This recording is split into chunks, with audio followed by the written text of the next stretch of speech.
بسم اللہ الرحمن الرحیم وَلَمَّا سَكَتَ عَن مُوسَى الْغَضَبُ أَخَذَ الْأَلْوَاحَ وَفِي نُسْخَتِهَا هُدًى وَرَحْمَةٌ لِّلَّذِينَ هُمْ لِرَبِّهِمْ يَرْهَبُونَ صدق اللہ العظیم۔ حضرات محترم و مکرم، سورہ اعراف کا درس 153 آیت مبارکہ ہماری ہو گئی تھی۔ آج 154 نمبر آیات سے ہمارا درس شروع ہو رہا ہے۔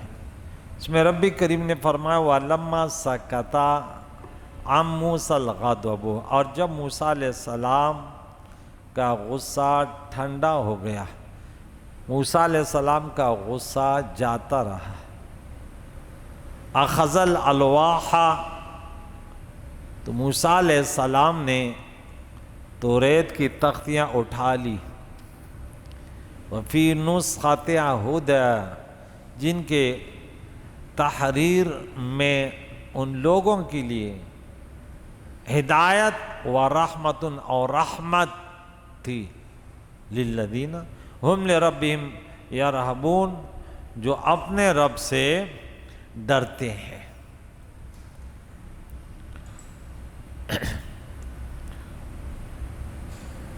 حضرت موسیٰ علیہ السلام کا اپنے غصے کی تلافی کرنا۔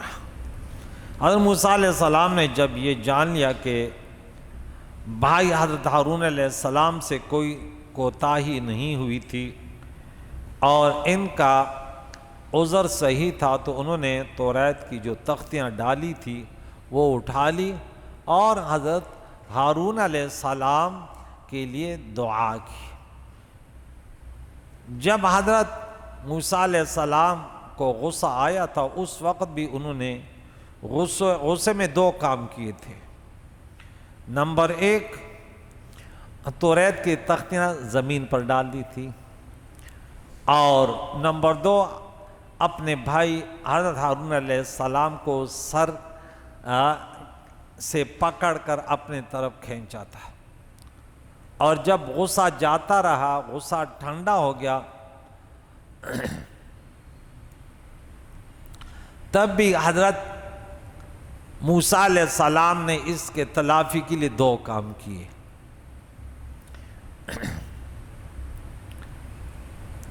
نمبر 1، توریت کی تختیاں زمین سے اٹھا لی، اور نمبر 2، اپنے بھائی کے لیے دعا کی، اپنے بھائی کے لیے دعا کی۔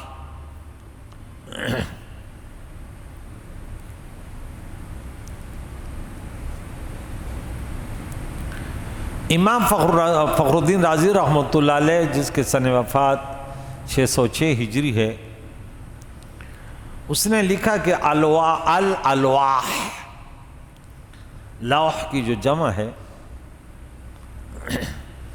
مراد وہیں الواح ہیں جو انہوں نے ڈالی تھی۔ گویا الف لام عہد خارجی ہیں، الف لام استغراقی ہوتے ہیں، جنسی ہوتے ہیں، عہد ذہنی ہوتے ہیں، عہد خارجی۔ الف لام خارجی ہوتے ہیں جو خارج میں کوئی خاص متعین فرد ہو، جیسے عصا فرعون الرسول، تو فرعون نے نبی کی رسول کی نافرمانی کی، تو اس پر الف لام ہے، خارج میں سے مراد کیا ہے؟ موسیٰ علیہ السلام۔ اور جو خارج میں کوئی بھی فرد متعین نہ ہو، الف لام ہو، تو کہتے ہیں عہد ذہنی ہے، جیسے فَأَخَافُ أَن يَأْكُلَهُ الذِّئْبُ، یعقوب علیہ السلام نے اپنے بھائیوں سے، بیٹوں سے کہا کہ مجھے خوف ہے کوئی بھیڑیا، تو خارج میں کوئی خاص بھیڑیا متعین نہیں تھا، تو عہد ذہنی ہے۔ تو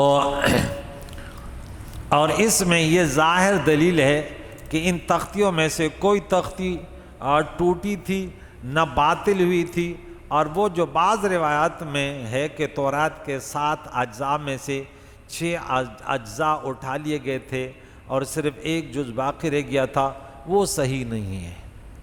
حضرت عبداللہ ابن عباس رضی اللہ تعالی عنہما نے کہا کہ جب موسیٰ علیہ السلام نے وہ تختیاں زمین پر ڈالی تو وہ ٹوٹ گئی، پھر حضرت موسیٰ علیہ السلام نے 40 دن روزے رکھے تو اللہ تعالیٰ نے ان تختیوں کو لوٹا دیا اور ان میں بعینہ وہ سب کچھ مذکور تھا جو پہلے تختیوں میں تھا۔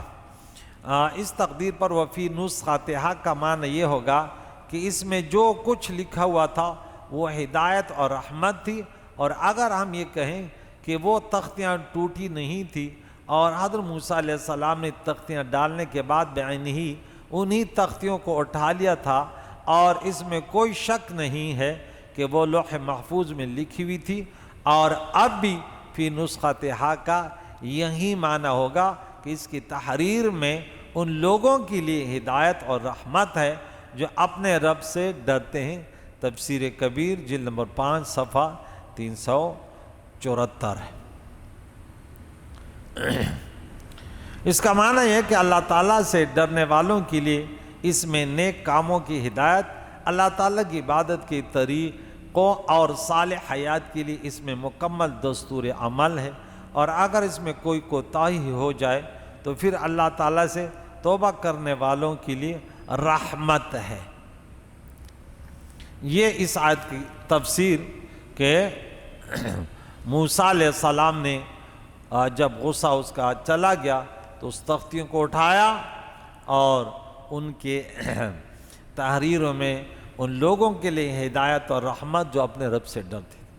آیت نمبر 154 اور جو 5 میں وَاخْتَارَ مُوسَىٰ قَوْمَهُ 70 رَجُلًا، اور موسیٰ علیہ السلام نے اپنے قوم کے 70 امتیوں کو 70 رجال 70 آدمیوں کو منتخب کر لیا تاکہ وہ ہمارے مقرر کردہ وقت پر حاضر ہوں لمیقاتنا۔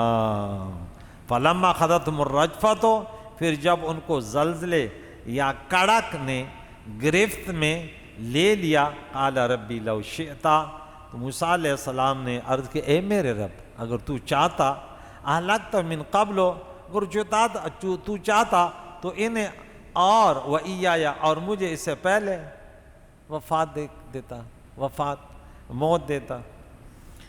أَتُهْلِكُنَا بِمَا فَعَلَ السُّفَهَاءُ مِنَّا، کیا تو ہم میں سے ان نادانوں کے کاموں کی وجہ سے ہمیں ہلاک کرے گا؟ إِنْ هِيَ إِلَّا فِتْنَتُكَ، یہ تو تیری صرف آزمائش تھی، تُضِلُّ بِهَا مَن تَشَاءُ، جس کو چاہے اسے گمراہ کرتا ہے، وَتَهْدِي مَن تَشَاءُ، جس کو چاہے ہدایت دیتا ہے۔ أَنْتَ وَلِيُّنَا، تو ہی ہمارا ولی ہے، معبود ہے، برحق کارساز ہے۔ فاغفر لنا وارحمنا، ہمیں بخش دے، ہم پہ رحم فرما۔ وانت خیر الغافرین، اور تو سب سے اچھا بخشنے والا ہے۔ اس کی تھوڑی سی تفسیر کرتے ہیں کہ ان 70 افراد کا انتخاب کیا کون تھے؟ ان میں مختلف روایتیں ہیں۔ نمبر 1 تو یہ ہے کہ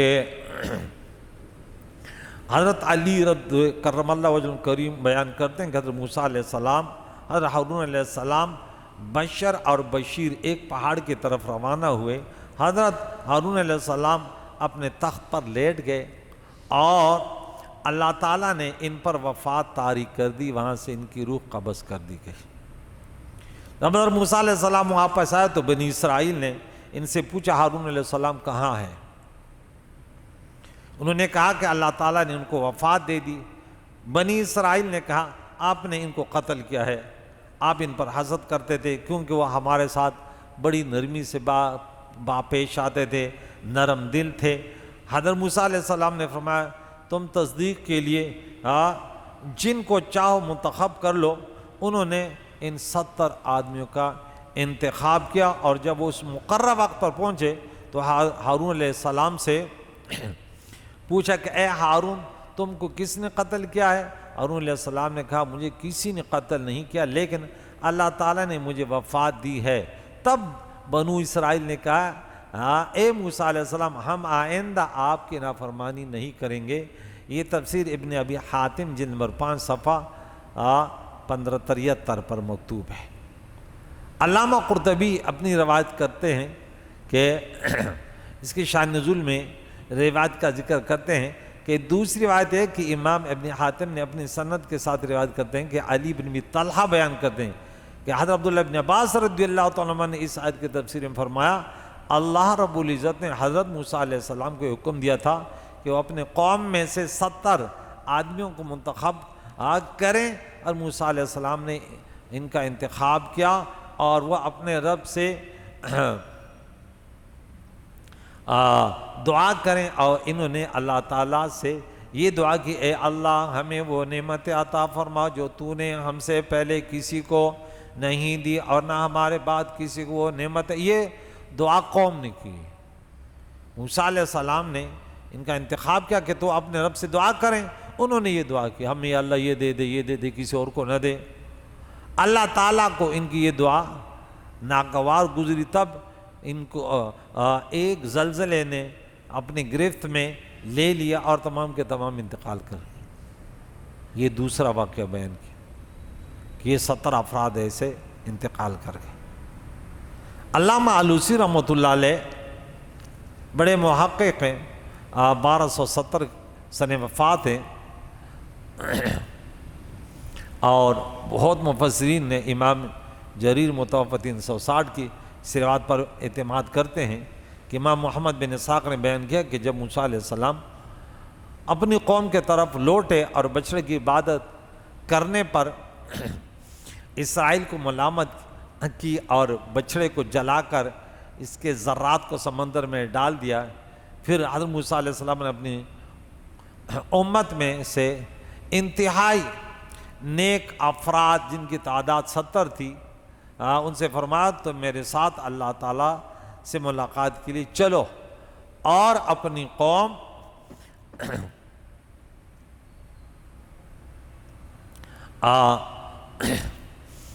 اپنی قوم سے ان 70 افرادوں کا انتخاب کیا کہ میرے ساتھ چلے جاؤ، اور اپنی اس بچڑے کو جو تم نے بنایا گوسالہ، اس پر اللہ تعالیٰ سے معذرت کرو۔ جب موسیٰ علیہ السلام ان کو لے کے پہاڑ طور کوہ طور پر گئے تو انہوں نے حضرت موسیٰ علیہ السلام سے کہا آپ اپنے رب سے یہ سوال کریں کہ ہم بھی اپنے رب سے کلام سن لیں، اپنے رب کا کلام ہم بھی سن لیں۔ حضرت موسیٰ علیہ السلام نے فرمایا اچھا۔ حضرت موسیٰ علیہ السلام جب پہاڑ کے قریب پہنچے تو ایک بادل آیا اور اس نے پورے پہاڑ کو ڈھانپ لیا۔ حضرت موسیٰ علیہ السلام اس بادل میں داخل ہو گئے اور قوم سے کہا تم قریب آ جاؤ۔ حضرت موسیٰ علیہ السلام اپنے رب سے کلام کرتے ہوئے ان کی پیشانی پر بہت چمکدار نور جو ہے سے ظاہر ہو جاتا تھا، اللہ تعالیٰ کے ہم کلامی کی برکت سے۔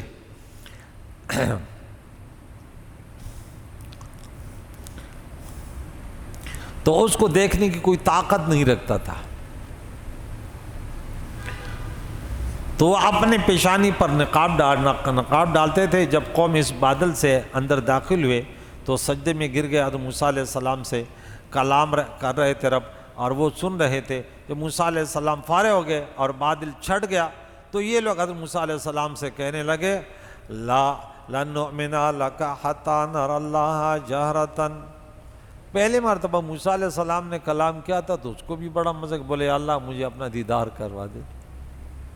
اب اس قوم نے بھی مطالبہ کیا ہمیں آپ تو ایمان نہیں لگا ہمیں رب کا دیدار کرا دیں۔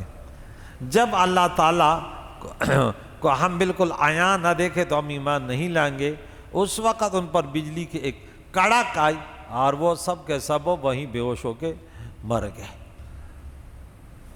حضرت موسیٰ علیہ السلام نے اللہ سے دعا کی اور عرض کیا اے اللہ اگر تو چاہتا، یہ آیت جو ابھی ہم نے پڑھی، تو ان کو پہلے ہی ہلاک کر دیتا، جب میں اپنی قوم کے پاس جاؤں گا تو وہ میری تصدیق کیسے کریں گے؟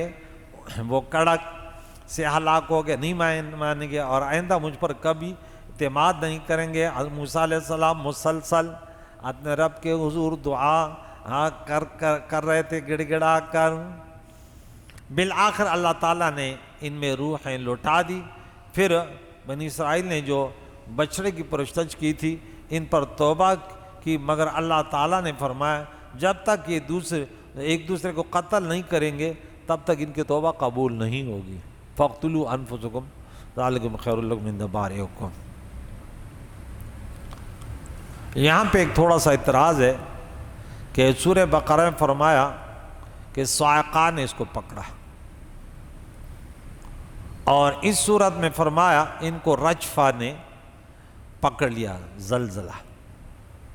تو صاعقہ کے معنی ہے رعد یا بجلی کی کڑک، اور رجفہ کے معنی زلزلہ۔ علامہ بیضاوی اور علامہ الوسی نے لکھا کہ اس سے مراد صاعقہ ہے۔ یہ بھی ہو سکتا ہے کہ بجلی اس زور سے گری، کڑکی ہو کہ پہاڑ میں زلزلہ آ گیا ہو، اس لیے ایک جگہ اس کو صاعقہ سے تعبیر فرمایا اور دوسری جگہ رجفہ۔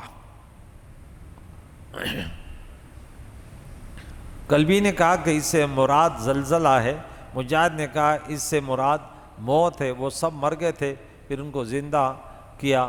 فرعون نے کہا وہ ایک آگ تھی جس نے ان کو جلا ڈالا تھا۔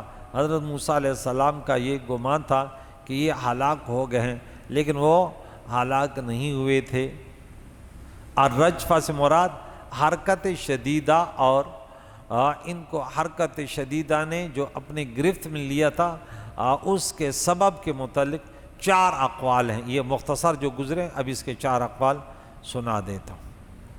نمبر 1، حضرت علی کرم اللہ نے فرمایا انہوں نے حضرت موسیٰ علیہ السلام پر حضرت ہارون علیہ السلام کا الزام لگایا تھا۔ نمبر 2، ابن ابی طلحہ نے حضرت عبداللہ ابن عباس رضی اللہ تعالیٰ عنہ سے روایت کیا کہ انہوں نے دعا میں حد سے تجاوز کی جو پیچھے گزرا، اس لیے یہ حالات پیش۔ نمبر 3، قتادہ اور ابن جریر نے کہا کہ یہ لوگ نیکی کا حکم دیتے تھے اور برائی، نہ نیکی کا حکم دیتے نہ برائی سے روکتے تھے، امر بالمعروف نہیں منکر انہوں نے چھوڑ دیا تھا۔ اس امت میں بھی بڑا فساد ہو رہا ہے ہمارے ہاں، کہ ہم کہتے ہیں مولوی آج کل خود ممبروں پہ بیٹھ کر، یعنی لوگ بھی پریشان کرتے ہیں۔ اگر کسی کو بولے ارے تو کون ہوتے، خاص کر جن کے اندر ہوا بھری ہوتی ہے غبارے کی طرح، وہ تو کہتے امام نماز پڑھائے بس سوم وم بکمن ہو۔ کیوں بھائی؟ کوئی کچھ بھی کرے، کوئی ختم نبوت کے اس پہ حملہ کرے، کوئی مولوی کچھ نہ بولے یہ کون ہوتا ہے؟ میں نے بولا اچھا یہ کون ہوتا ہے، تم فرعونی ہو کیا؟ نمبر 4، صدی اور ابن اسحاق نے کہا کہ انہوں نے اللہ تعالیٰ کے کلام کو سننے کا مطالبہ کیا، اور اللہ تعالیٰ کا کلام سننے کے بعد کہا ہم اس کو دیکھیں، بغیر اس پر ایمان نہیں لائیں گے، تو اس وجہ سے ان کے یہ اس پر موت واقع ہوگی۔ یہاں پہ ایک اعتراض، اس کا جواب۔